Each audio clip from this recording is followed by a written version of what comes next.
Angola Prison, surviving America's most notorious penitentiary. Buried deep in rural Louisiana stands a prison so vast it feels less like a facility and more like its own country. A place where men sentenced to die behind bars rise before the sun to labor in fields once tilled by enslaved people. A place where hope is rationed, fear is constant, and survival requires more psychology than strength. This is Angola, the prison where time doesn't just pass, it consumes. This documentary contains descriptions of prison conditions and violence for educational purposes based on verified sources. Viewer discretion is advised. For more than a century, the Louisiana State Penitentiary has been known by one name, Angola. The nickname comes from the African region where many of the enslaved people on this land were taken from. Today, more than 6,000 men live out their sentences across a territory so large it could swallow an entire town. Some enter at 20 and die at 70 without ever seeing a free sunrise again. This documentary explores what survival truly means inside a place engineered to wear men down physically, emotionally, and spiritually. Not because Angola is chaotic, but because it is controlled, intensely, relentlessly, and with a history that never stops echoing. The shadow of the land. Angola's past is not buried, it is preserved in plain sight. The sprawling farm fields are reminders of the plantation that once operated here, and every inmate walking between barracks senses that history pressing in. New arrivals often describe the same unsettling feeling, that the soil itself remembers. The psychological weight begins on day one. A man entering Angola isn't greeted by noise or danger but by vast, open emptiness, an 18,000-acre isolation chamber. The knowledge that escape is impossible, not just unlikely, settles into the mind like fog. Guards don't need to shout. The land itself enforces obedience. The internal rulebook. Inside Angola, survival is not improvisational.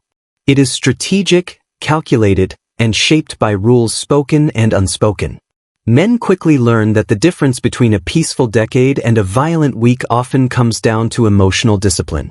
Inmate Marcus Ray, serving a life sentence for a crime he committed at 19, learned that lesson early. When confronted by a veteran prisoner over something as small as a seat in the chow hall, he realized that pride had no currency here. He gave up the seat and walked away.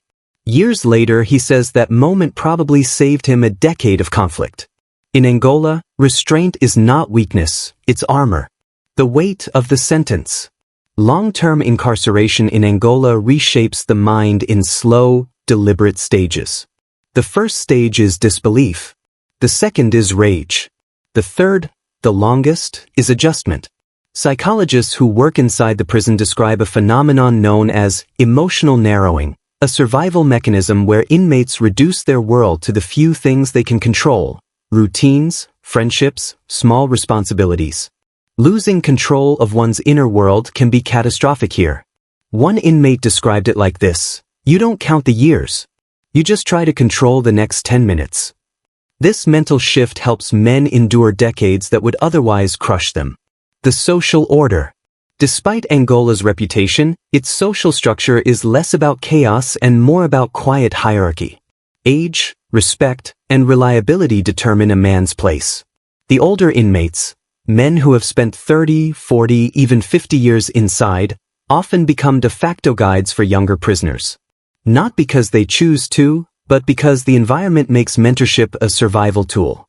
Calvin Brooks, who has lived in Angola since the early 1980s, tells newcomers the same thing: your body is in prison, but if your mind comes in here too, you'll never see daylight again.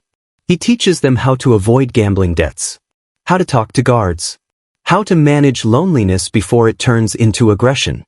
These mentors are not saints. They're survivors teaching others how not to collapse under pressure. The grind of work and routine. Angola remains one of the last working prison farms in America. Every morning, men march into the fields under the watch of mounted guards. The work is grueling, but the psychological value of routine is undeniable. For many inmates, labor becomes a form of mental stabilization. The predictability of the day keeps intrusive thoughts at bay. The repetition gives structure to lives that otherwise feel suspended. Work becomes a lifeline, not because the fields are kind, but because idleness in Angola is far worse. Cracks of light, rehabilitation and transformation. Despite its harsh reputation, Angola is home to unexpected pockets of hope. Educational programs, faith-based groups, hospice training, and vocational lessons give some men a reason to get up each morning. The hospice program, in particular, transforms prisoners in profound ways. Men serving life without parole volunteer to care for the dying, bathing them, feeding them, sitting with them as they take their final breaths.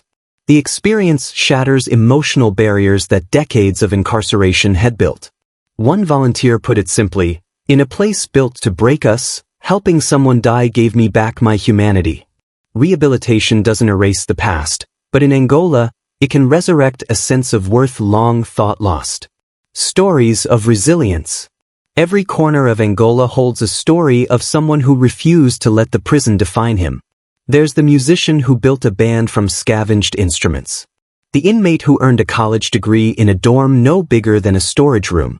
The lifer who started a writing group that now has more participants than space.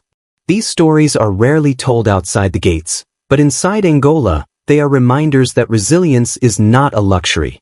It is a requirement. Survival here is not about domination. It's about constructing meaning in a place designed to strip it away. Enduring the unendurable. Angola stands as one of America's toughest prisons, not because of unrestrained violence, but because of the psychological marathon it forces men to run. To survive here, inmates must rebuild themselves from the inside out, shaping identities that can withstand isolation, history, routine, and the weight of a sentence that may never end. If this documentary gave you a deeper understanding of life behind Angola's walls, make sure you subscribe. More powerful stories from America's most notorious prisons are on the way, and you won't want to miss what comes next.